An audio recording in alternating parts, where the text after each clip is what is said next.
Саламатсыздар ма, құрметті студент? Бүгінгі сабағымыздың тақырыбы жалпы клиникалық тексеру. Бұл сабақта малды клиникалық тексерудің негізгі әдістерін, термометрия және де лимфа бездерін зерттеу туралы қарастыратын боламыз. Қарау және бақылау әдістері. Малды бірінші алдымен бағанағындай жарық көзіне бір бүйірімен қойып, реттілік бойынша оның басына, мойнына, көкірек клеткасына, ішіне, жамбасына, құйрығы мен аяқтарына зер салып қарайды. Сосын малды басқа бүйірімен қойып, осы реттілікпен тағы да қарап шығады. Малдың екі жағын салыстырмалы түрде тексеру арқылы ауытқуларды, дененің кейбір бөліктерінің формасы мен көлемдеріндегі өзгерістерді анықтауға болады. Бақылау арқылы тәбетін малдың, қабылдау ұзақтығын, мінез құлқындағы өзгерістерін, зәр, қи бөлудегі ауытқуларды және де тағы да басқаларды көруімізге болады. Қарау және бақылау арқылы малдың кеңістікте өз-өзін ұстауын, малдың бағанағындай белгілі бір дене бөліктеріне күш салу арқылы оның ауырсынуды сезу, сезбеуін, терісінде терінің бүтіндігін және де ода басқа да жаралардың, ісіктердің болу болмағандығын, жергілікті дене қызуын анықтауымызға болады. Алдағы суретте құрсақ бездерінің өзгерістері көруімізге болады. Екінші суретте ендірмелі беймануальды пальпация әдісін итте жүргізуді байқауымызға болады. Келесі бір зерттеудің әдісі ол пальпация әдісі.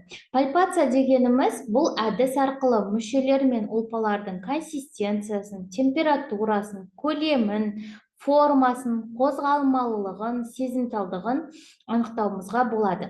Пальпация қан тамырларын, жүрек соғысын, тері мен тері асты клетчаткасын және де лимфа түйіндерін зерттеуде кең қолданыс алған. Жалпы пальпация дегеніміз қолмен сипап сезу арқылы дене мүшелердің бағанағындай көлемін, формасын анықтау әдісі болып табылады.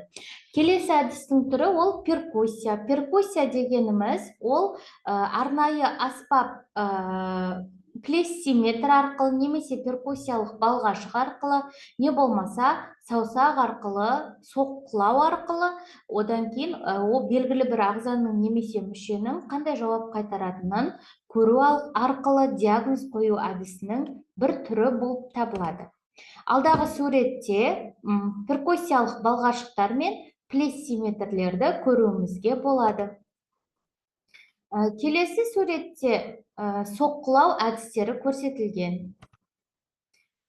Келесі зерттеу әдісінің келесі түрі ол аускультация. Аускультация дегеніміз арнайы аспап, фонендоскоп, стетоскоптар арқылы дене мүшелерінің тыңдауды аускультация деп атаймыз. Аускультацияның бірнеше түрі болады. Тікелей аускультацияда мал денесінің тексерілетін бөлігіне сүлгі немесе жайма жауып құлақпен тыңдауға болады. Аускультация жасайтын құралдарға стетоскоп, фонендоскоп немесе стетофонендоскоп жатады. Фонендоскоптардың резеңке түтіктері бұралмаған, жарылмаған, мембранасы тұтас болуы шарт. Стетоскоптың жалпақ жағы құлаққа, ал жіңішке жағы мал денесіне қойылады. Аускультацияда да жабық кеңістікте тыныштықта өткізілуі қажет болып табылады. Алдағы суретте аускультация әдісі көрсетілген және де стетоскоп, фонендоскоп, стетофонендоскоптың түрлері көрсетілген. Малды клиникалық тексеру жоспары төмендегідей бөліктерде болады. Оның біріншісі ауру мал туралы алғашқы мәліметтер жинау, оған малды тіркеу және де анамнез жинау кіреді. Анамнездің өзінің екі түрі болады, ауруға дейінгі мәліметтер және де ауырғаннан кейінгі мәліметтер болып табылады. Клиникалық тексерудің екінші сатысы ол негізгі зерттеулер. Ауру малды зерттеген сәттен басталады. Олардың өзі, негізгі зерттеудің өзі жалпы зерттеу және де арнайы зерттеу болып бөлінеді.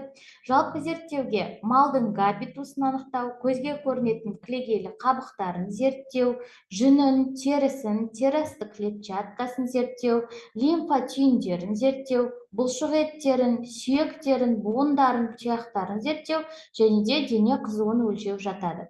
Арнайы әдістің өзі жүрек тамыр жүйесін зерттеу, тыныс алу жүйесін зерттеу, ас қорыту жүйесін зерттеу, жар шығару, жүйке, қан, зат алмасуының бұзылуының диагностикасы деп бірнеше түрлерге бөлінеді. Келесі клиникалық зерттеудің бір түрі ол қосымша зерттеулер. Егер де жалпы зерттеу мен арнайы зерттеулер арқылы диагноз қоя алмаған жағдайда біз уже қосымша зерттеулерге көшеміз. Оларға не жатады? Рентгенология, биохимия, бактериология, серология, аллергиялық зерттеулер жатады. Жалпы зерттеудің бір түрі ол термометрия. Термометрия дегеніміз малдың дене қызуын өлшеу. Әртүрлі ауруларда малдың дене қызуы қалыптағы жағдайдан жоғары немесе төмен болып кетуі мүмкін. Арнайы термометр аспабы арқылы жүзеге асырылады. Термометрдің екі түрі болады. Олар біріншісі электронды, екіншісі қарапайым. Қарапайым термометрді малдың тік ішегіне салу арқылы дене қызуын өлшейтін боламыз. Келесі зерттеу әдісі ол лимфа бездерін зерттеу. Лимфа бездерін зерттеу қарау және пальпация арқылы жүзеге асады. Қарау және пальпация арқылы бездердің көлемін, формасын, консистенциясын, қозғалмалығын, ауырсынуын, бетінің тегістігін және де сол жердегі терінің температурасын анықтауымызға болады. Мүйізді ірі қара мен қой ешкіде жауырын алды, тізе үсті, кей жағдайда желін үсті, шықшыт бездері, ал үлкейіп ісінгенде алқым, құлақ түбі, ашбүйірдің лимфа бездері зерттеледі. Алдағы суретте сиыр малының, ірі қара малының лимфа бездерінің орналасуы. Реттік сандармен көрсетілген. Бірінші тұрған бізде жауырын алды безі, екіншісінде шат, үшіншісінде желін үсті, төртіншісінде алқым безі, бесіншісінде шықшыт, алтыншысында бестің бағанағы Б бөлігінде жұтқыншақ безі, жетіншісінде аш бүйір безі орналасқан. Келесі суретте жылқының лимфа бездерінің орналасуы көрсетілген. Зерттеудің келесі бір түрі ол кілегейлі қабықтарын зерттеу. Жарық жерде көзбен немесе арнаулы айна, жарықтандырғыш құралдар арқылы рефлекторлардың көмегімен жүргізеді. Кілегейлі қабықтарды зерттейтін кезде қолды жуып, тырнақты қысқа қылып алу керек. Жалпы малдың қалыпты жағдайда малдың клиникалық белгілерін, кілегей қабықтарының түстерін анықтайды. Одан бағанағындай ауыз қуысынан шығатын иістерді, ауыздан, көзден ағатын ақпаны зерттейміз. Ол да әртүрлі ауруларға шалдыққан кезде, қабынулардың кезінде кілегейлі қабықтардың түстері өзгеруі мүмкін, одан ағатын ақпалардың түстері өзгеруі мүмкін, және де әртүрлі жағымсыз иістер шығуы мүмкін. Соларға назар аударамыз. Бірінші суретте ірі қара малының көз саңылауын ашу, екінші суретте көз склерасын ашу көрсетілген, бейнеленген. Келесі алдағы суретімізде жылқы ернінің кілегейлі қабығын қарау, екінші суретімізде сиыр ернінің кілегейлі қабығын қарау бейнеленген. Бүгінгі сабағымыз аяқталды. Тыңдағандарыңызға рахмет. Жақсы, сау болыңыздар.